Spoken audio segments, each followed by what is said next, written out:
Terima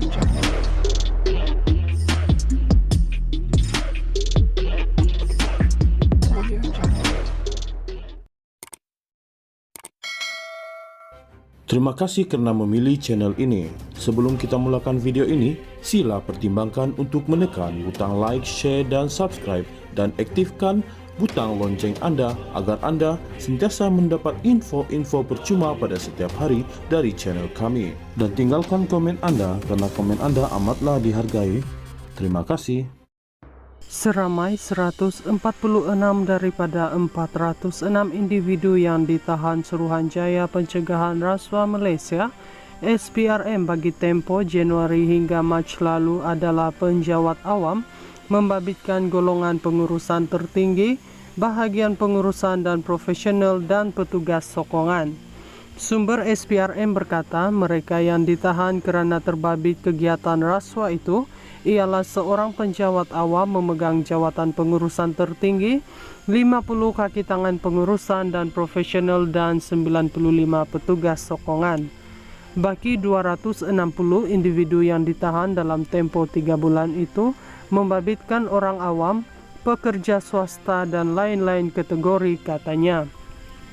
Jumlah keseluruhan 406 individu ditahan SPRM bagi tempoh 3 bulan pertama tahun ini mencatatkan peningkatan berbanding 397 orang dicatatkan bagi tempoh sama tahun lalu. Sementara itu, Presiden Pemerhati Rasuah Malaysia MCW Jais Abdullah Karim berkata, peningkatan itu menunjukkan angka yang mencemaskan sedangkan banyak kempen anti rasuah dijalankan bagi membendung kegiatan tidak bermoral berkenaan. Walaupun pelbagai kempen anti rasuah dibuat, apa yang berlaku jelas menunjukkan kita memerlukan pendekatan yang lebih holistik dan berterusan. Jadi perlu ada penekanan lebih besar kepada usaha pencegahan, penguatkuasaan undang-undang dan penyelidikan mendalam untuk mengenal pasti punca terkini, katanya dalam kenyataan semalam. Beliau berkata agensi bertanggung jawab perlu menambah baik dan memperketatkan lagi kawalan terhadap sektor berisiko tinggi. Katanya masalah ekonomi dan kesempitan hidup juga antara faktor utama peningkatan kes rasuah dalam negara. Selain itu, kelemahan kepimpinan dan penyampaian dalam jentera atau agensi kerajaan dilihat kurang berkesan, mengakibatkan kejatuhan moral serta integriti dalam kalangan penjawat awam. Jadi keseluruhan sistem pentadbiran kerajaan perlu dikaji semula, terutama membabitkan prosedur operasi standard SOP yang dilihat mampu memberi ruang dan peluang berlakunya rasuah. Kajian semula terhadap keberkesanan penempatan pegawai SPRM di jabatan kerajaan juga penting dan kita percaya kesungguhan kerajaan sekarang memerangi rasuah serta kerja keras pihak SPRM menjadi faktor penting dalam usaha memperbaiki keadaan ini, katanya.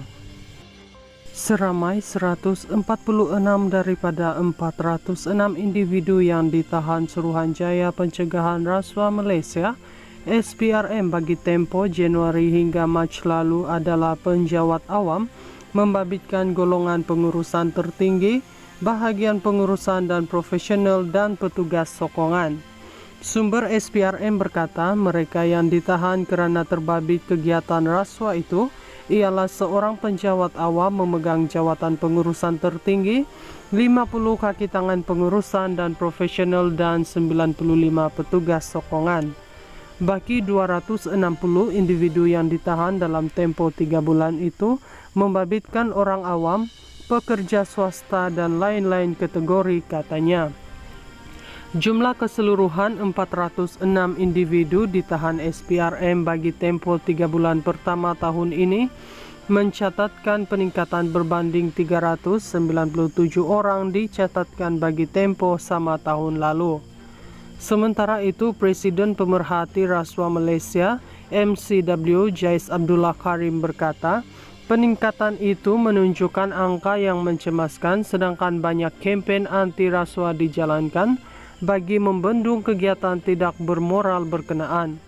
Walaupun pelbagai kempen anti rasuah dibuat, Apa yang berlaku jelas menunjukkan kita memerlukan pendekatan yang lebih holistik dan berterusan. Jadi, perlu ada penekanan lebih besar kepada usaha pencegahan, penguatkuasaan undang-undang dan penyelidikan mendalam untuk mengenal pasti punca terkini, katanya dalam kenyataan semalam. Beliau berkata agensi bertanggung jawab perlu menambah baik dan memperketatkan lagi kawalan terhadap sektor berisiko tinggi. Katanya masalah ekonomi dan kesempitan hidup juga antara faktor utama peningkatan kes rasuah dalam negara. Selain itu, kelemahan kepimpinan dan penyampaian dalam jentera atau agensi kerajaan dilihat kurang berkesan, mengakibatkan kejatuhan moral serta integriti dalam kalangan penjawat awam. Jadi keseluruhan sistem pentadbiran kerajaan perlu dikaji semula, terutama membabitkan prosedur operasi standard SOP yang dilihat mampu memberi ruang dan peluang berlakunya rasuah.